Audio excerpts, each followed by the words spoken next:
tremendously helps with that. It really does. Take my word for it, or just think about it in concept, right? You got stuff up here. If you just get it out of here and put it, it's freaking day 21 of posting to YouTube every single day until I stop. I cut my hair today. And when I say I cut my hair today, I mean that I cut my hair today. And I'm honestly quite happy with how it turned out. And I'm pretty proud of myself for being courageous enough to try to buzz it myself. And I think it actually turned out surprisingly well. And it went surprisingly smooth. I did it from start to finish, from like setup to cleanup, under 1 hour. For the first time, that's freaking mint. Like, if I keep doing this every week and a half, 2 weeks, like, I'll probably be able to cut my own hair in 30 minutes flat, which would be freaking awesome. And it's also free, other than the cost of the clipper set. There's no expenditure, which is awesome. Shout out to my barber though, Sean Salen. I freaking love that guy. And it's gonna be sad that I'm no longer gonna be visiting him as frequently. But as soon as I grow out my hair and I start to accrue a style again, I'm not gonna be able to cut it myself. I'm just able to cut it right now because it's a simple buzz. There's nothing to it. I'm also gonna dye my hair blonde. I'm gonna do it. I went out today to the store and bought bleach for my hair, like hair bleach, and I'm pretty excited about that. I'm probably gonna do that tomorrow, and I'm gonna document it, and it'll probably be wrapped up into a video called like how to buzz your hair by yourself and then bleach it. Because I was looking for videos on YouTube on like guys who have buzzed their hair and then bleached it, and there's not a lot of information on it, not a lot of references, not a lot of tutorials, nothing. So I'm hoping to snag a little bit of that niche and inject myself into the blonde hair buzz cut gang of YouTube. That brings me to the topic of this video, the meat of what I want to get into, and that is journaling. I would love to talk to you about journaling. And if you don't journal right now, I would love to be able to just plant a few seeds in your mind that hopefully grow into something meaningful in the way of starting your journaling journey. And if you do journal, that's freaking awesome. And I commend you for it. And I think that journaling is such a powerful tool to better yourself and progress your growth as a person. And that's kind of what I want to get into in this video, progressing your growth as a person through journaling. In the past, I've stated that us humans are notoriously bad at tracking progress in any domain or any facet. It's just objectively very difficult for us to keep accurate and factual tabs on the things that occur in our lives, especially our mental states, because our mental states are fluid and fleeting. And just think about it. You know this. It's very difficult for you to think back and to acquire that same exact mindset that you were feeling towards something at a certain time. It's very hard. And what journaling does is it actually like unlocks data points, analysis points for you to go back and reference concrete, tangible things, which is what you and I thrive on. Like we need tangible things to exist. Like we need to reference actual things.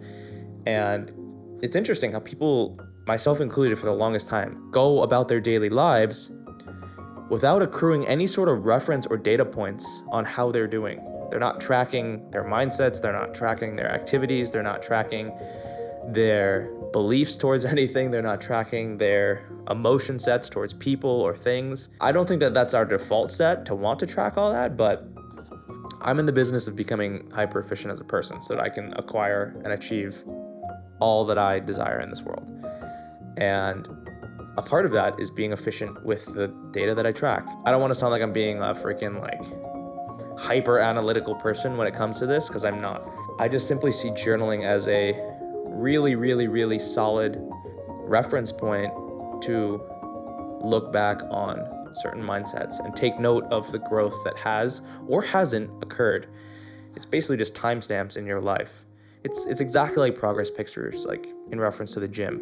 When you work out, you're encouraged to take photos of your body in the mirror so that you can visually see the progress, because progress happens so slow on a daily basis that it goes unnoticeable and almost immeasurable. Same thing with your fingernails or your hair length. Your fingernails, your hair length grows, but you are non-perceptive to it because it grows at such a small rate. And I believe it's the same exact thing with personality and personal development.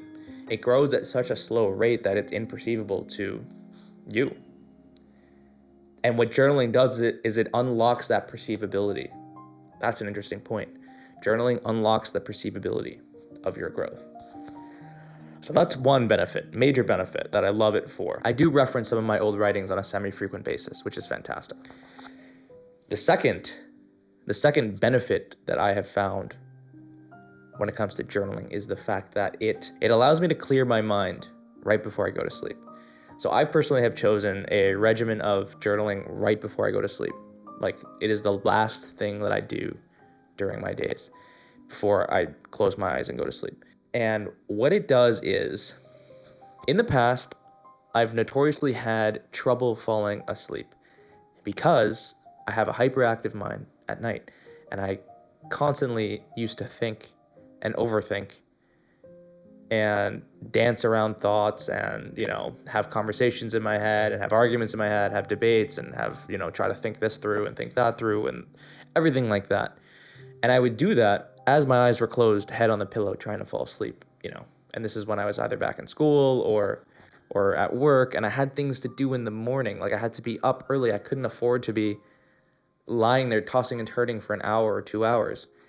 And thinking now back on my life, since I started journaling about a year and a half ago, I rarely have any of those difficult to fall asleep nights. They used to happen to me all the time. It would take me like an hour, 2 hours sometimes to actually fall into a sleep state. But now that rarely ever happens. I can't even think of the last time it took me more than 30 minutes to fall asleep.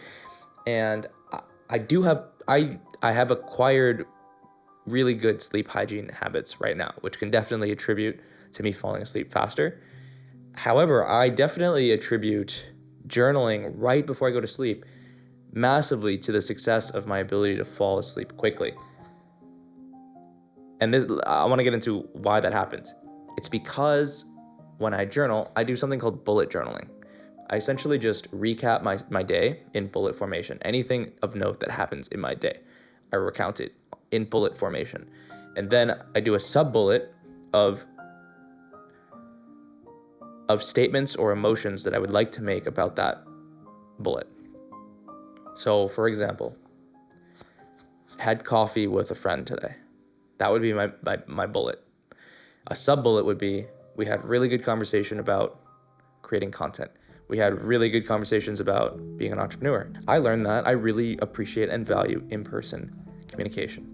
So those 3 bullets would go under my first sub-bullet. And I do that for my whole day. And what that does is it tallies up and basically spits out from what's on my mind onto a piece of paper. So I would have been thinking all of that right before I go to sleep if I hadn't journaled. But because I journal, write it all down, get it out on paper, my body and mind can rest easy that, okay, I've done the thinking. It's actually outside of my brain. I don't need to store it anymore. It's on the paper. If I need, I can reference back at a later date. I don't need to toss and turn about it at night. That's essentially what's going on in my mind. And I am eternally grateful for that process that happens. It's essentially clearing up the junk that's in my head. Not junk. It's essentially clearing up the thought soup that's in my head. And I'm sure you can understand what I'm talking about. Like, I know you get the sentiment of what I'm getting at. Journaling has been incredibly valuable for my life. And one of the most important things that I'm noticing as I get older is the capacity to have a clear and concise mind is hyper important. It is so important to have focus and clarity in mindset these days. And journaling helps me acquire a clear and concise focus and mindset. No doubt about it. If you're looking to clean your mind and become more stable, calm, collected, and grounded. Externalizing your thoughts onto paper tremendously helps with that. It really does. Take my word for it, or just think about it in concept, right? You got stuff up here. If you just get it out of here and put it on the paper, I'm sure you can understand how that would help, right? It makes perfect sense. And I'm surprised it took me so long to get to the point where I'm at with journaling. It's an amazing thing. I don't want to ramble too long. Give it a try if you haven't. And if you have, keep it up. And if you want, try out bullet journaling. It's fantastic. It's easy. It's low maintenance, and I do it every single day. It takes 5 to 10 minutes. 10 minutes max, 5 minutes on average. Just bullet out your day and do sub-bullets. Very, very, very simple. And it's also great for data tracking. Like, I can look back on what I did last year in October, on the 23rd of October. I can look back exactly what I did and how I felt about certain things. And then I can be like, oh yeah, that's great. You know, I was upset about a certain thing at that time. Now I'm no longer upset about that. That is growth. Like, you can reference the growth, and it gives you measurable sticks to base your mindset off of. It's awesome. It's great. All right. Thank you for listening to me ramble. I hope you can take away something from that. And again, I'm still having a great time with these videos. I don't plan on stopping anytime soon. I do plan on, though, filming these earlier. It is currently 1 a.m. and I'm averaging all of these videos take place between 11 p.m. and like 1 a.m. And that's probably why I've been showing up with like a little bit of a lower energy than in my first couple videos. I don't like it. My mind isn't as sharp as I want it to be. It's just like, this is my schedule right now. I feel like I gotta get in a better routine, a better sleep schedule for sure, no doubt about it. So expect my energy to increase. Today's actually pretty bad. Like, today's not bad. Like, I feel like I'm showing up healthier minded than I have in the last couple of videos. But yeah, thank you for watching. Thank you for sharing, and I will see you in the next one. Peace.